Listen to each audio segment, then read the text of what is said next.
6 years of hard training and actual battle experience in Spain and Poland had made the German army look invincible.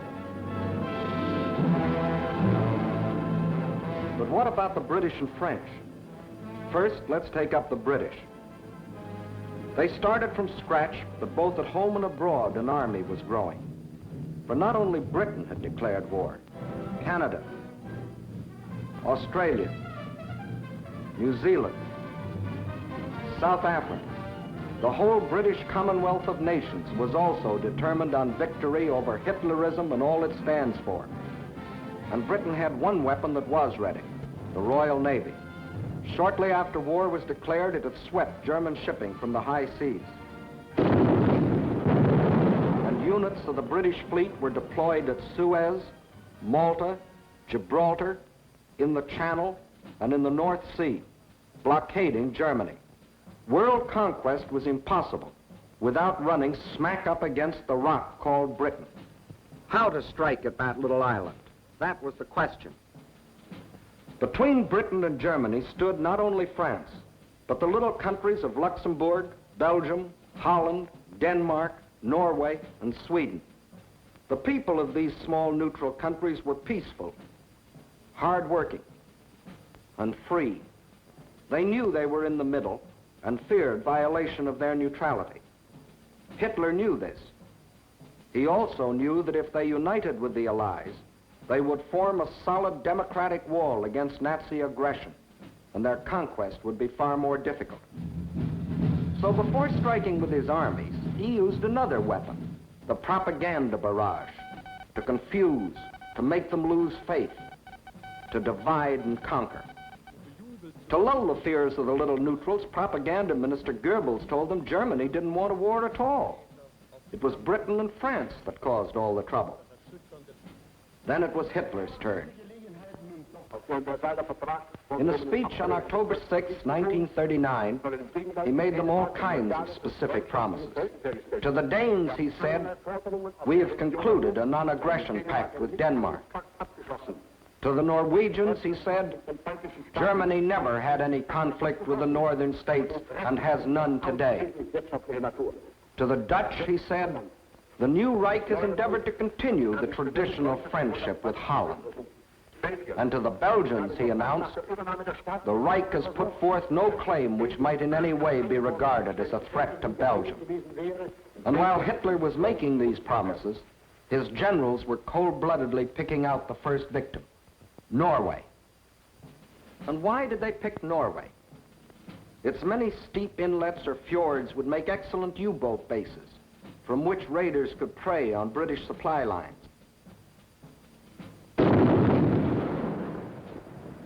Also, it would give the Nazis vital air bases. This is Scapa Flow, British naval base, and this the blockade fleet. At this time, the German-based bombers couldn't reach them. Possession of bases on Norway's western shore would bring these vital British defenses under easy bomber attack. But he couldn't take Norway without also taking tiny Denmark, the springboard for his attack. So at dawn on April 9, 1940,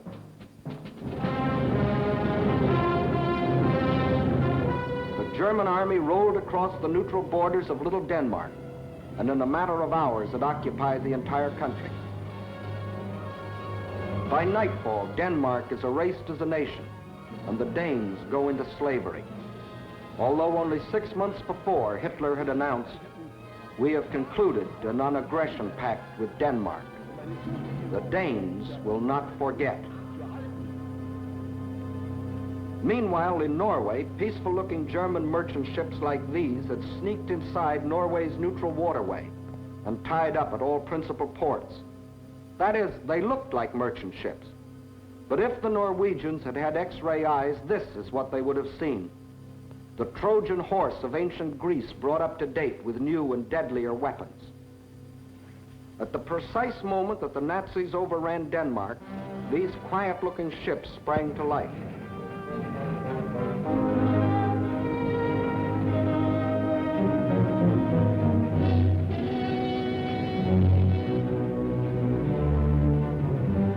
At the same time, Nazi warships, discovered along the entire coastline, started steaming up the Norwegian fjords.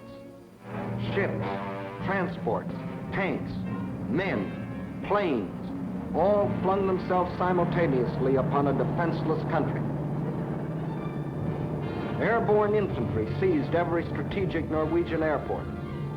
The whole job was made easier by treacherous fifth columnists, led by Major Quisling, who seized power and issued orders to suppress resistance. Nazi warships steamed past silent guns that could have blasted them out of the water. This was one of the most amazing acts of treachery the world has ever known. It brought Major Quisling international fame, making his very name synonymous with the word traitor. By the afternoon of April 9th, the Germans were in complete control of all 7 ports where they had landed in the morning.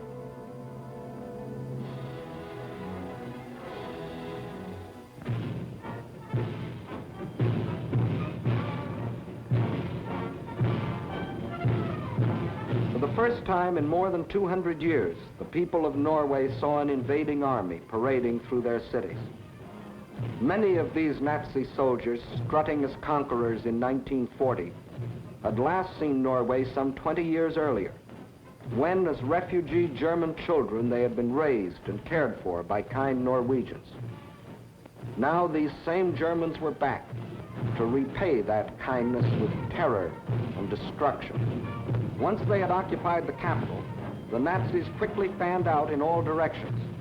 But loyal Norwegian troops stopped one German column between Hamar and Elvera.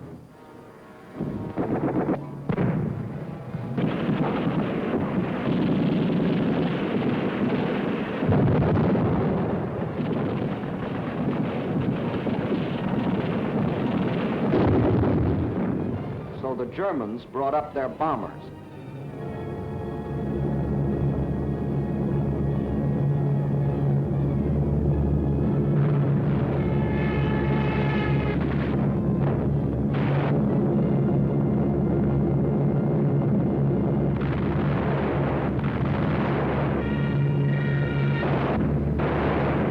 Norwegians were forced to flee to the north under constant and unopposed air attack.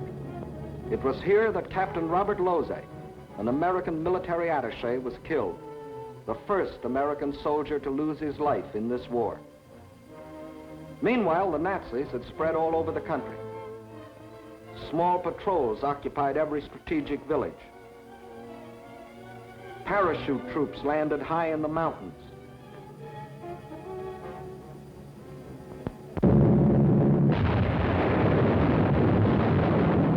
Unopposed bombing raids sent defenseless civilians fleeing in stark terror.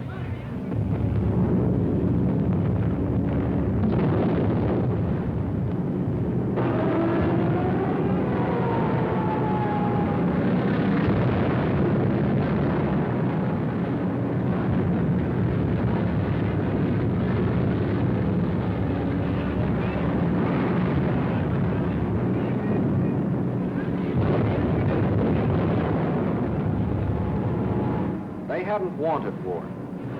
They had done everything to avoid it. Hoping they could escape the Nazi scourge, they had compromised and tragically failed to unite with the other democracies. And now they faced the scourge defenseless and alone. For before the Allies could come to their aid, the Germans were in control of all principal ports. Regardless of this, British, French, and Polish contingents plunged in and made several landings along the Norwegian coast. They landed forces north and south of Trondheim and attempted an encircling movement on the city under constant, heavy, and almost entirely unopposed air attack.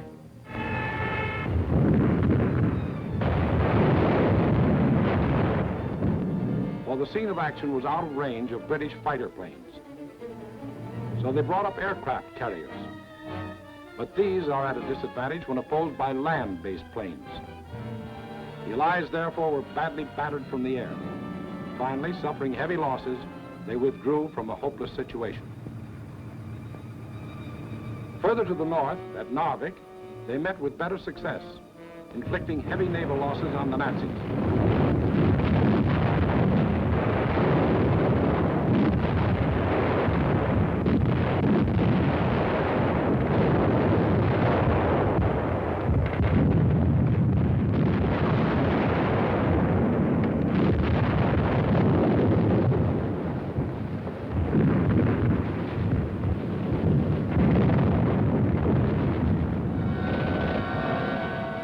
made landings and held the town for nearly 2 months.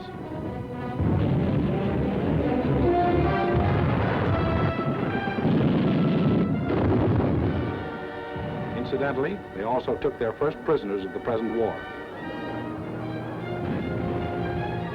But again, the Nazis' overwhelming air superiority proved a deciding factor. And the Allies were forced to withdraw under terrific air bombardment.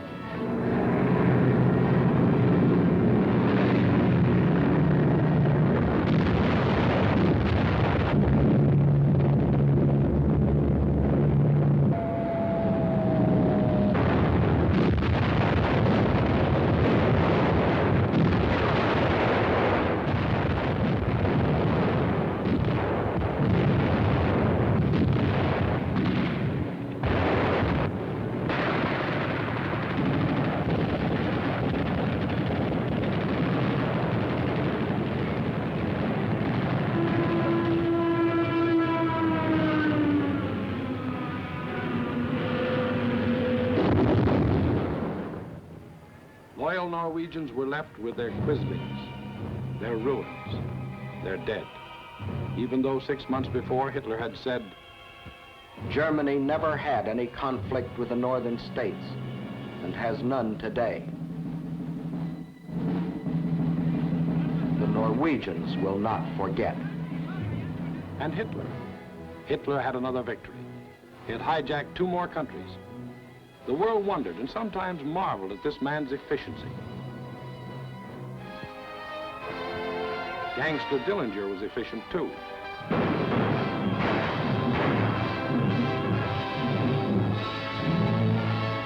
When a man or a nation throws away all regard for the laws of God and man, he is bound at first to be more efficient than his victims. Society had a police force to deal with Gangster Dillinger, but it had no police force to deal with Gangster Hitler. So he clubbed Norway into submission and got what he wanted, bases for use against Britain. Now he had the northern claw of an enormous pincer movement. A drive through France would give him the southern claw. Blockade by U-boats coupled with mass bombing attacks would weaken the British for final invasion. Then, with Britain gone, Germany could reach out in all directions for world conquest.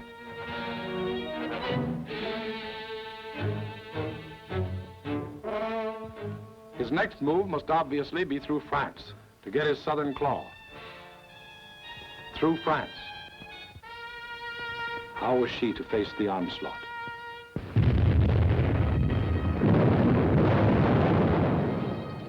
These scenes are ancient history. They occurred in 1914. The German armies, without warning, had smashed across neutral Belgium, invaded France, reached the River Marne only a few miles from Paris. Out of the French capital poured the French reserves, riding out to battle the enemy in every vehicle that could move.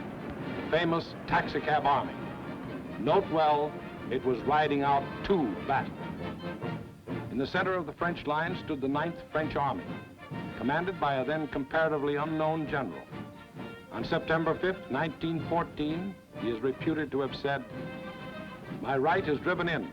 My center is giving way. The situation is excellent. I attack."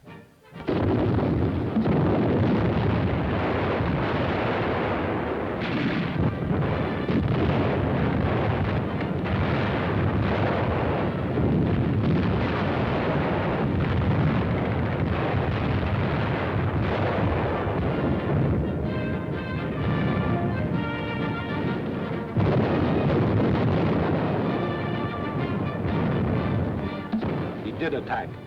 The German onslaught was checked, and Paris was saved.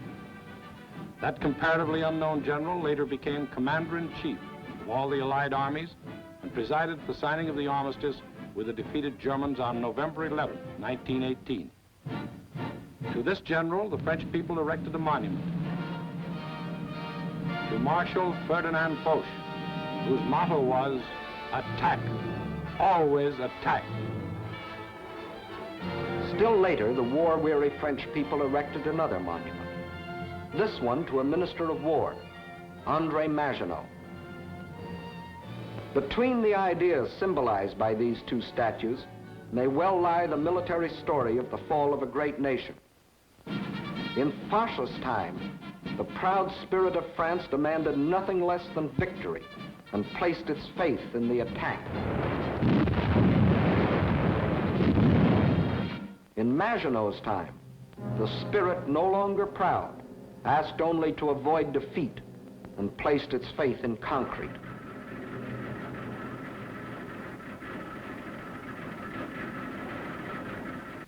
So the French built the mighty chain of fortresses called the Maginot Line. These tremendous bastions were built deep into the French land. They were connected by underground passages and railways, guarding France's eastern borders facing Germany. And when France was finally forced to declare war against the rising Nazi menace, the French troops, instead of attacking, were marched into their modern caves to wait for the Nazi blitz to smash itself against the Maginot Line. And their generals, headed by Marshal Pétain, proudly announced, "Whoever makes the first move in this war will be hurt." But Hitler didn't go near the Maginot Line. That was France's strong point. Instead, he attacked the weak point. Hitler knew that the French had tried to avoid war instead of preparing for it. That knowledge was one of his greatest weapons. He knew they had planes, but he knew they were antiquated. He knew they had tanks, but he knew they were few in number and lightly armored. But most important of all, he knew that France had become a cynical and disillusioned nation. What made this change in the French spirit? In the first place, between 1914 and 1918, the French suffered more than 6 million casualties in the heroic defense of their land against German invasion. The flower of an entire generation was lost, with its stimulus of new blood, new determination, new ideals.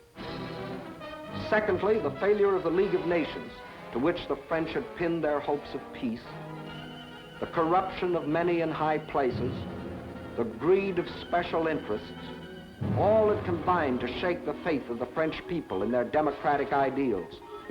And when a people loses its faith in its own ideals, it is ripe for the insidious words of the devil. France still looked like an imposing castle, but Hitler's political termites had so gnawed away the binding of national unity that the castle was ready to crumble.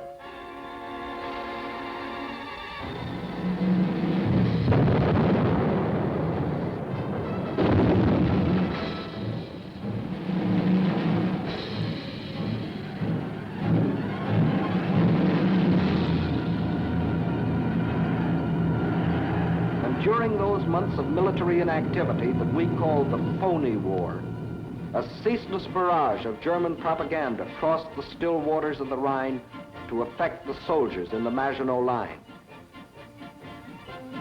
"Why do you fight?" asked the banners. Poems and friendly notes were sent over by balloons. French tunes were played by German bands, and German hooey was broadcast in French.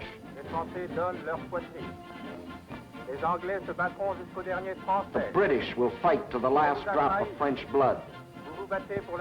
You have been deceived. This is an imperialistic war for Britain.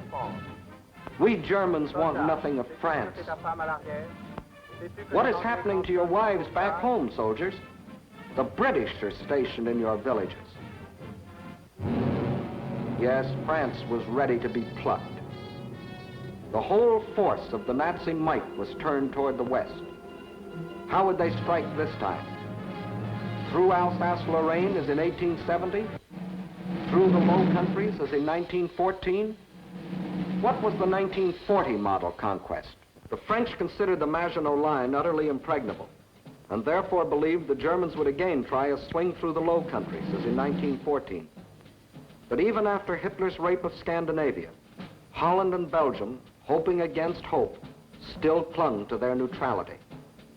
So the French massed 78 divisions here along the border of Belgium. 17 were in the Maginot Line. 10 divisions here in case Mussolini got bold. 3.5 as a safeguard against Spain. The British had 10 divisions here. The Allied strategy in the event of an attack against the Low Countries was to swing their armies like a gate into Belgium, the hinge being the north end of the Maginot Line. This all-important hinge was protected by the forest of the Ardennes, a hilly and thickly wooded area, honeycombed with streams, its roads narrow trails, its bridges too weak for military vehicles. French strategists estimated the forest of the Ardennes impassable for armored forces. As you will see, this was one of the costliest estimates in all military history. That was the situation on May 9, 1940.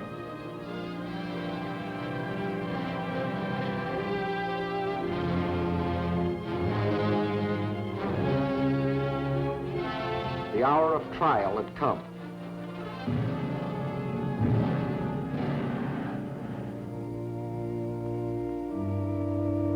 The people of the democracies prayed for strength to meet the coming hurricane of terror.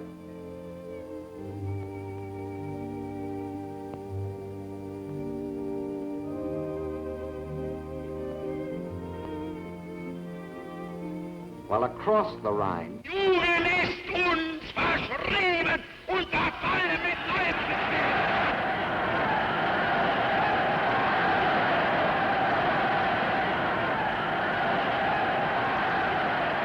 a delirious madness possessed the German nation. Nun als Dauererscheinung für uns, unser Oberster, wird die Einführung der allgemeinen immer wieder herniedersteigen und dass man die Wahrheit über Deutschland berichtet.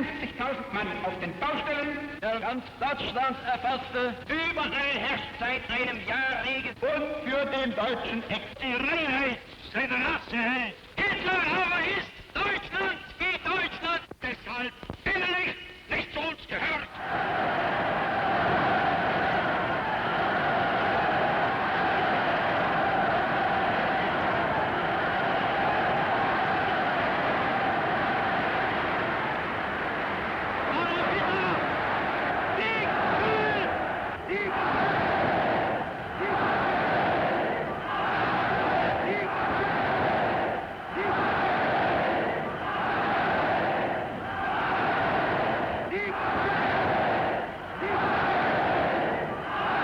Der Tag had come.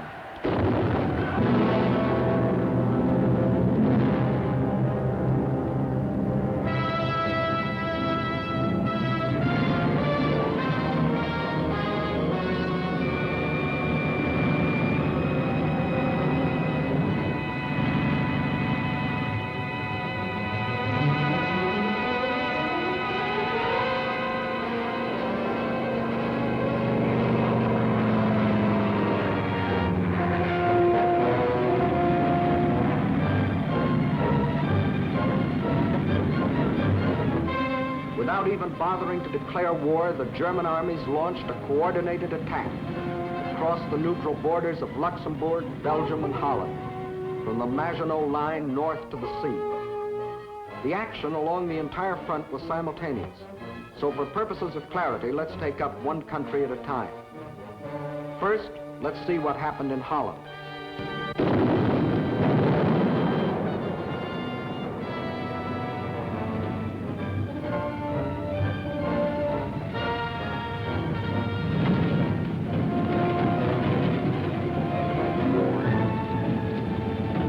Nazi ground forces smashed through the improvised and hastily erected border defenses.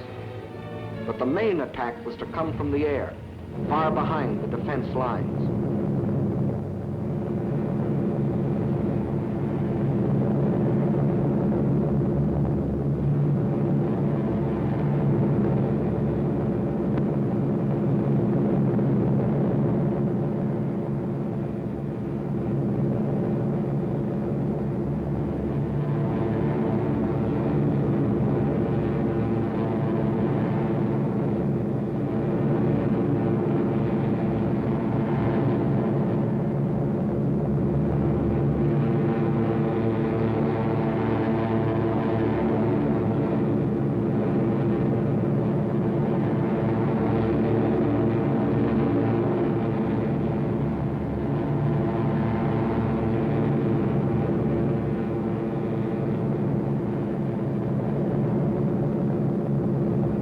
10,000 troops were landed in this manner.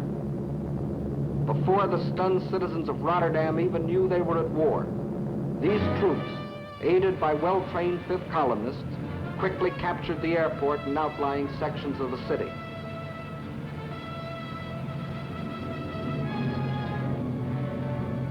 Meantime, Nazi armored columns were racing across the country, their progress speeded by other fifth columnists who prevented the destruction of vital dikes and bridges. These forces effected a meeting with the parachutists landed in Rotterdam. The Dutch were doomed to defeat.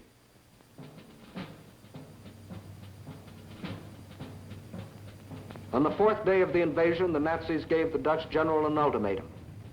All Dutch resistance must cease, or Rotterdam will be bombed flat.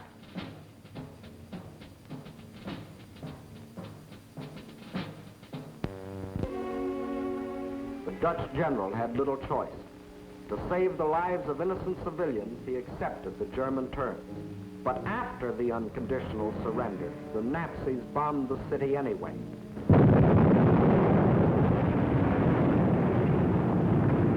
Flights of unopposed German bombers flew low over the center of Rotterdam and methodically bombed it into a heap of rubble.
One of the most ruthless exhibitions of savagery the world has ever seen.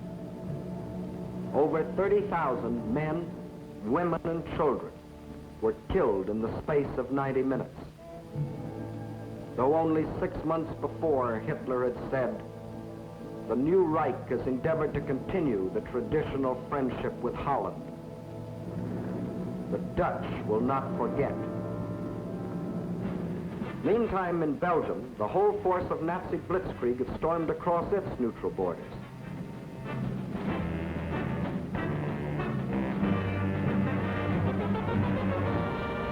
The main German attack was directed at the Albert Canal-Meuse River line, the anchor of which was Fort Ibn Amael, a modern and seemingly impregnable fortress.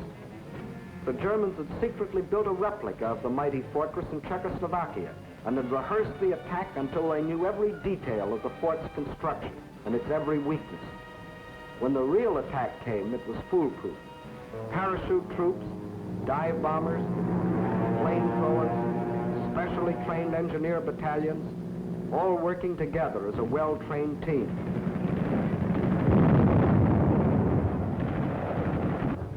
They knew exactly where to cross the river.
notice that this assault engineer knows exactly where to put his high explosive charge in order to destroy the blockhouse.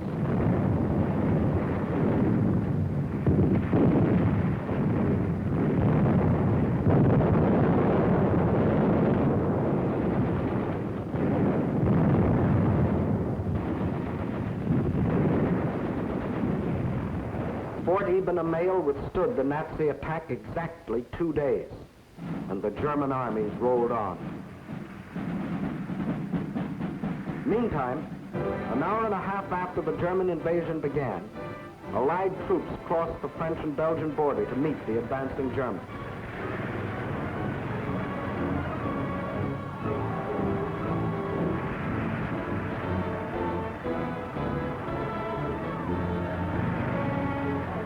As they raced across Belgium to take up their defense positions, they met an obstacle they hadn't counted on. Refugees.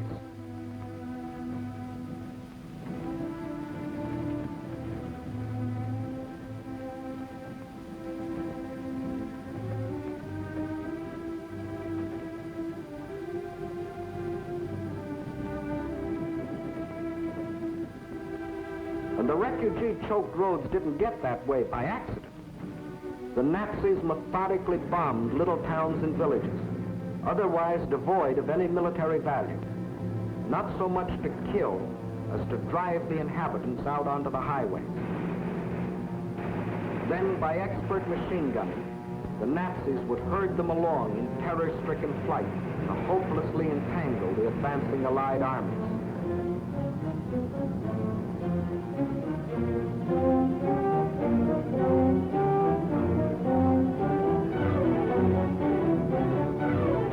Refugees used as a weapon of war, a new low in inhumanity.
No school today, the sign says.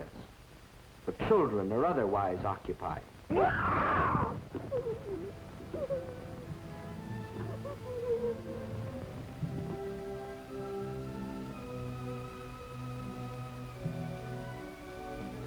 No, no school today.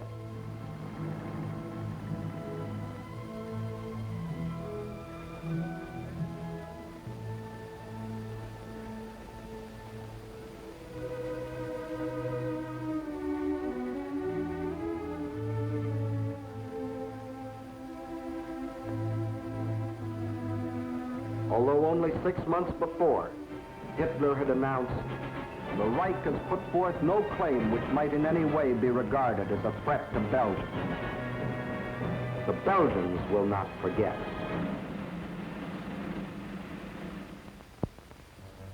And what about the Allies? They were convinced that the German attack on Belgium and Holland was the main thrust, and according to plan had swung their armies like a gate into Belgium. But the attack on Belgium and Holland was only a feint. The main German attack was to be centered where the Allies least expected it, through the Ardennes forest. For this decisive blow, they had secretly assembled the mightiest striking force the world had ever seen, including 45,000 armored vehicles.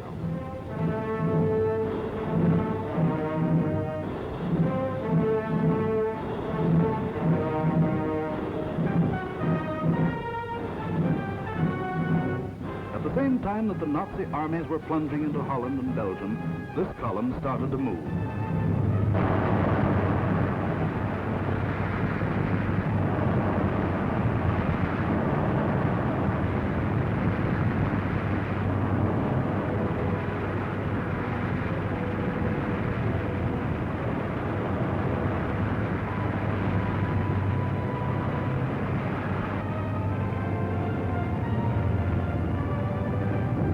Well-trained engineer battalions went first.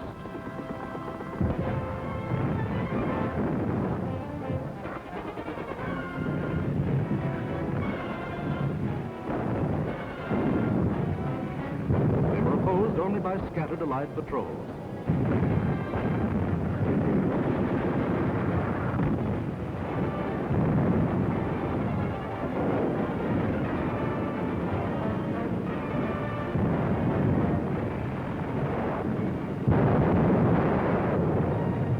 Cleared pathways for the tanks to follow.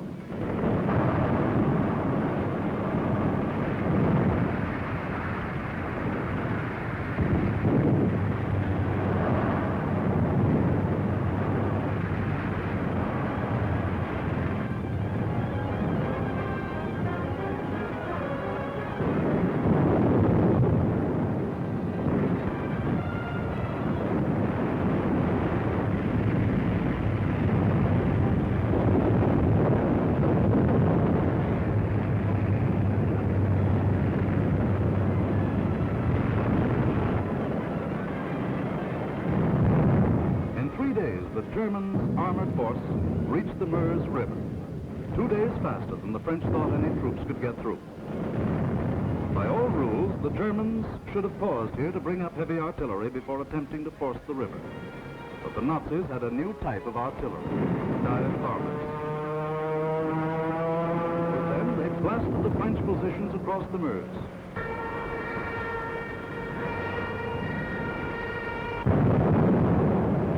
With feverish haste, the Germans laid a barrage across the river with anything and everything that would shoot.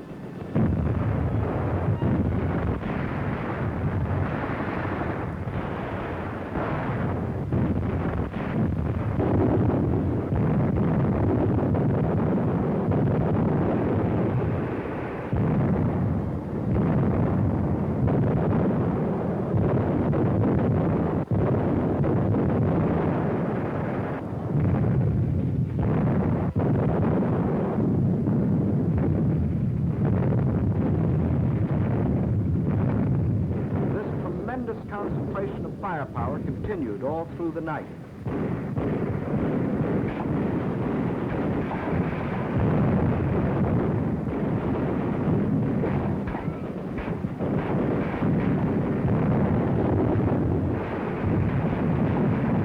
By the following day, shock troops were able to get across the river.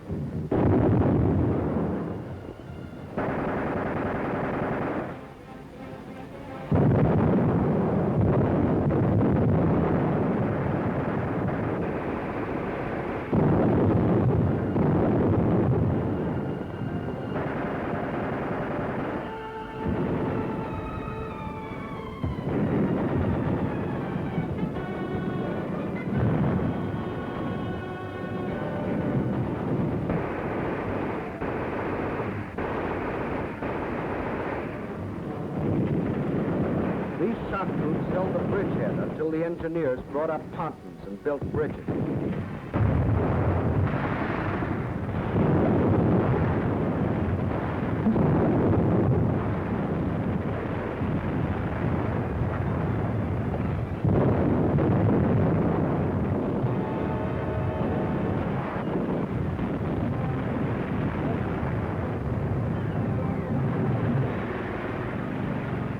Then, without wasting a moment, across these bridges, the main armored force of the German military machine rolled through Sedan.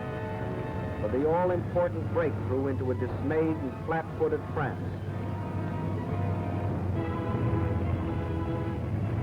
There went the old ball game for the Allies. From here on, it was only a matter of how long. Watch the map as one of our intelligence officers explains the details of the German breakthrough. You speak of the breakthrough at Sedan, but actually the break was along a wide front extending for 50 miles from Namur in Belgium to Sedan. Further north, the Allied armies had swung like a gate into these positions. The German armies had swept over Holland, broken the line of the Albert Canal, and for all anyone knew, were preparing to smash against the Allied front with all their power. That was the situation, dangerous but obscure, on the evening of May 13th. On the 14th and 15th, it became clear that the German breakthrough south of Namur was in the greatest strength, and that the French Ninth Army, attacked while moving into position, had been shattered. Without doubt, this was the point of mortal danger, and the French High Command ordered the abandonment of these positions, although they had not yet been attacked. Those positions were abandoned solely because of the situation developing along the Meuse near Sedan. In the meantime, the French 7th Army had been ordered to make its historic forced march far to the south into the area threatened by the rapidly advancing German spearheads. This army was not used to attack the German flank, but rather was used as a plug to restore the broken front. Throughout, the Allies had placed their faith not in offense, but in defense, and the defense was doomed to failure because it was confronted with an entirely new technique in warfare, the plain tank infantry team in action. The world was staggered by the speed with which the German armored columns moved. What was the secret that enabled armies to move so far so rapidly? The secret lay in the organization of the striking spearhead. Armored forces came first, closely followed by motorized divisions, which peeled off, forming solid walls.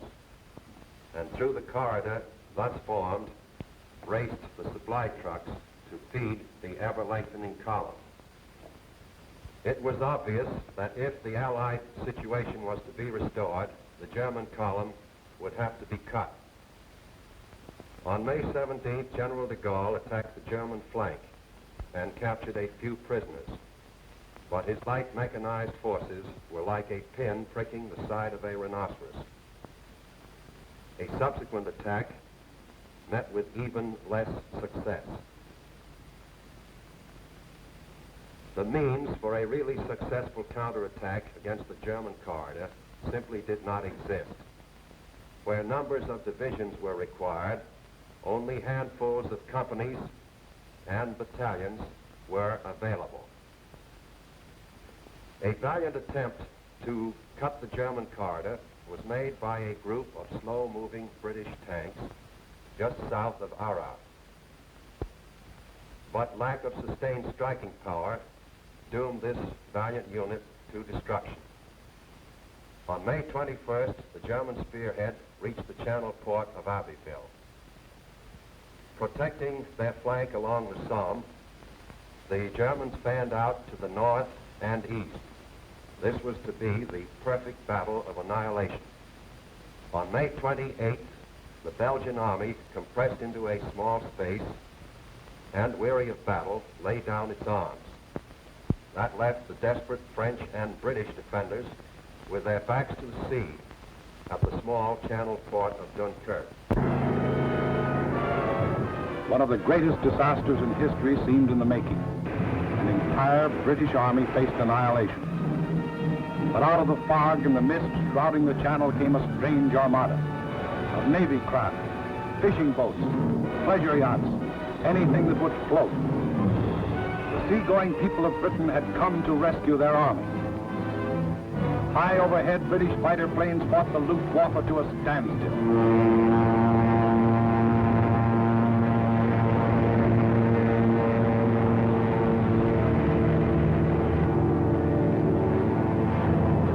Below, small Allied suicide units held the Germans back long enough for the miracle of Dunkirk to take place.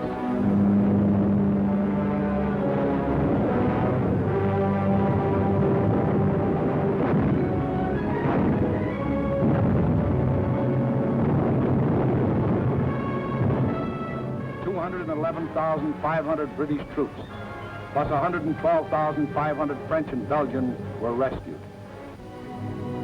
Over 300,000 battle-tested men, grimly determined to go back again with new tools, new weapons with which to blast the hated Nazis out of this world.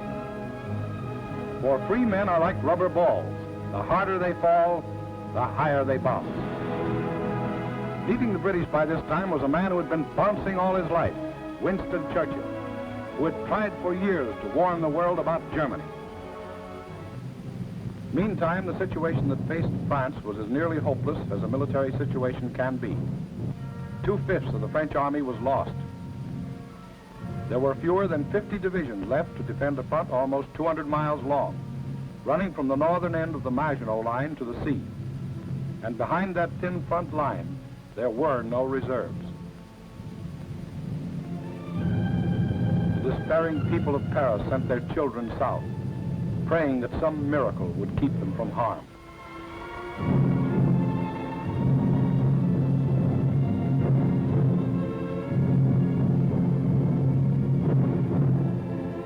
The hopeless men of the French army, without adequate arms or equipment, braced themselves for the coming blow. The first blow fell on June 5th. The French resistance was determined, but by June 8th, the left flank army had been shattered, and a general withdrawal was ordered to the line of the Marne and the Seine. On June 9th, the German main attack came. Within 2 days, the German armored and motorized divisions roared out into the open terrain. With this breakthrough, the issue of the Battle of France was decided, and from that time on, there was official talk of an armistice.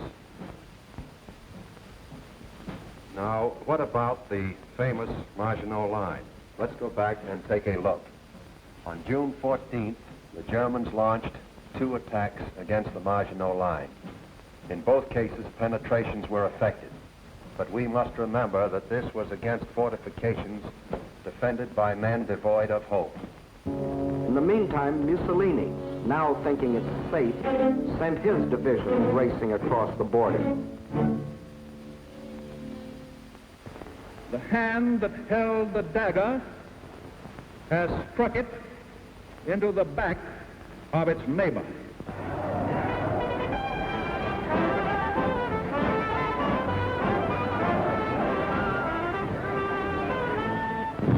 Organized resistance in France was no longer possible. The government faced 2 alternatives: retire to North Africa and carry on from there, or give up the struggle. France's leaders were old and tired, and the oldest and most tired was Marshal Pétain. Egged on by men like Laval, who saw in a German victory his chance for personal power, on June 16th, Pétain asked for an armistice. The news is carried to Hitler, who received this word of a great nation's fall in a characteristic manner. Also characteristic were his terms for the armistice. It must be signed in the coach where Marshal Foch met the defeated Germans in the last war.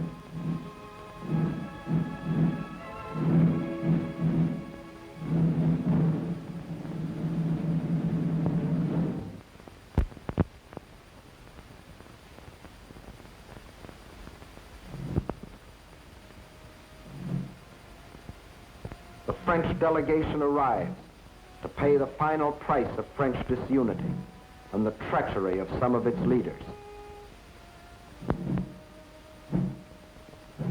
The final price, a price that for centuries to come, the French won't forget. More than 3/5 of their country was to be blacked out by a military occupation. The remainder was to be controlled by a French government acceptable to Hitler. A tax of 400 million francs a day was to be imposed on the French people to support the German army of occupation. Nearly 2 million French prisoners of war were to be taken into Germany and kept there as hostages, to work as slaves or rot of hunger, tuberculosis, or other diseases in concentration camps. Men deliberately and permanently separated from their families in order to decrease the French birth rate and thus eliminate France as a world power in future generations. French civilians, men, women, and children, must slave on farm or in factory for the Nazi master race or starve. There will be a class of subject alien races. We need not hesitate to call them slaves. French children were to grow up on such inadequate food that many would reach the age of 12 before they grew new teeth. And for any attempts to protest against these restrictions, thousands of innocent French civilians would be executed. This was the price the French were to pay as they signed the armistice. And the master of the master race must go to Paris to tour the streets of what was once the City of Light. You notice no cheering crowds here to welcome in the new order.